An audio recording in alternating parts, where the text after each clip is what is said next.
ಮಂಡ್ಯ ವಿಚಾರದಲ್ಲಿ ಬಿಜೆಪಿಯ ನಿಲುವು ಏನು? ಮಂಡ್ಯದಲ್ಲಿ ನಿಖಿಲ್ರನ್ನ ಕಣಕ್ಕಿಳಿಸುವ ಲೆಕ್ಕಾಚಾರದಲ್ಲಿ ಎಚ್.ಡಿ. ಕುಮಾರಸ್ವಾಮಿ ಅವರು ಇದ್ದಾರೆ. ಅಮಿತ್ ಶಾ ಜೊತೆಗೂ ಕೂಡ ಎಚ್.ಡಿ. ಕುಮಾರಸ್ವಾಮಿ ಅವರು ಇದೇ ವಿಚಾರವಾಗಿ ಚರ್ಚೆ ಮಾಡಿದ್ದಾರಂತೆ. ಇದೀಗ ಸಂಸದೆ ಸುಮಲತಾ ಕೂಡ ಮೈತ್ರಿ ಟಿಕೆಟ್ಗೆ ಬಿಗಿ ಪಟ್ಟನ್ನ ಹಿಡಿದಿದ್ದಾರೆ.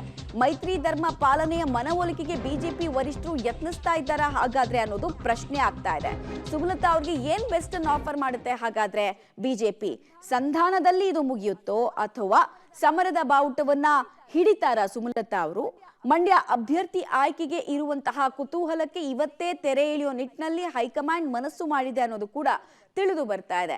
ಒಂದು ವೇಳೆ ಮಂಡ್ಯಕ್ಕೆ ಹೇಗಾದ್ರೂ ಮಾಡಿ ಮೈತ್ರಿ ನಾಯಕರ ನಿಟ್ಟಿನಲ್ಲೇ ಎಚ್.ಡಿ. ಕುಮಾರಸ್ವಾಮಿ ಅಥವಾ ನಿಖಿಲ್ರನ್ನ ಇಳಿಸಿದ್ರೆ ಸುಮಲತಾ ಅವರ ಜಾಗ ಎಲ್ಲಿ ಅನ್ನೋ ಕುತೂಹಲಕ್ಕೂ ಉತ್ತರ ಸಿಗುತ್ತೆ.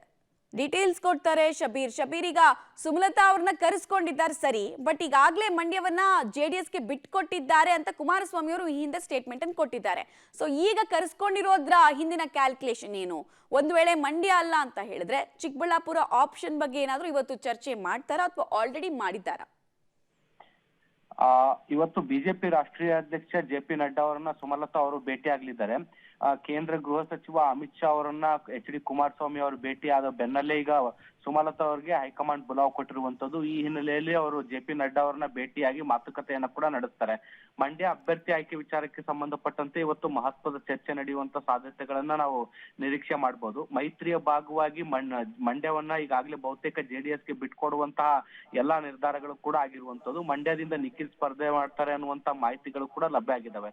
ಹೀಗಾಗಿ ಹಾಲಿ ಸಂಸದೆಯಾಗಿರುವಂತಹ ಸುಮಲತಾ ಅವರನ್ನ ಯಾವ ರೀತಿಯಾಗಿ ಮನವೊಲಿಸಬೇಕು ಅನ್ನುವಂಥದ್ರ ಬಗ್ಗೆ ಸಾಕಷ್ಟು ಚರ್ಚೆಗಳು ನಡೀತಾ ಇರುವಂತದ್ದು. ಹೀಗಾಗಿ ಅವರಿಗೆ ಸಂಧಾನವನ್ನ ಮಾಡುವಂತ ನಿಟ್ಟಿನಲ್ಲಿ ಈಗ ಅವ್ರನ್ನ ದೆಹಲಿಗೆ ಕರೆಯುವಂತ ಕೆಲಸವನ್ನ ಕೂಡ ಹೈಕಮಾಂಡ್ ಮಾಡಿರುವಂತದ್ದು. ಅವರಿಗೆ ಚಿಕ್ಕಬಳ್ಳಾಪುರದಿಂದ ಸ್ಪರ್ಧೆಗೆ ಅವಕಾಶವನ್ನ ನೀಡುವಂತ ಸಾಧ್ಯತೆಗಳಿದಾವೆ ಅನ್ನುವಂತ ಮಾಹಿತಿಗಳು ಕೂಡ ಸದ್ಯಕ್ಕೆ ಲಭ್ಯ ಆಗ್ತಾ ಇರುವಂತದ್ದು. ಇದಕ್ಕೆ ಸಂಬಂಧಪಟ್ಟಂತೆ ಇವತ್ತು ಮಾತುಕತೆ ಕೂಡ ನಡೆಯುವಂತ ಸಾಧ್ಯತೆಗಳಿದಾವೆ. ಮಂಡ್ಯ ಬದಲಿಗೆ ಚಿಕ್ಕಬಳ್ಳಾಪುರದಲ್ಲಿ ಸ್ಪರ್ಧಿಸಿ ಅನ್ನುವಂತ ಆಫರ್ ಅನ್ನ ಕೊಡುವಂತ ಸಾಧ್ಯತೆಗಳಿದಾವೆ. ಇದನ್ನ ಹೊರತುಪಡಿಸಿದ್ರೆ ಬೇರೆ ಮುಂದಿನ ದಿನಗಳಲ್ಲಿ ರಾಜಕೀಯ ಅಕಾಮಿಡೇಟ್ ಅನ್ನ ಮಾಡಬಹುದು ಅನ್ನುವಂತ ನಿಟ್ಟಿನಲ್ಲಿ ಮನವೊಲಿಸುವಂತ ಸಾಧ್ಯತೆಗಳನ್ನ ಕೂಡ ನಾವು ನಿರೀಕ್ಷೆ ಮಾಡಬಹುದು. ಇವತ್ತು ಯಾವ ರೀತಿಯಾದಂತ ಮಾತುಕತೆ ಆಗುತ್ತೆ ಅನ್ನುವಂಥದ್ದು ಸ್ಪಷ್ಟ ಆಗುತ್ತೆ.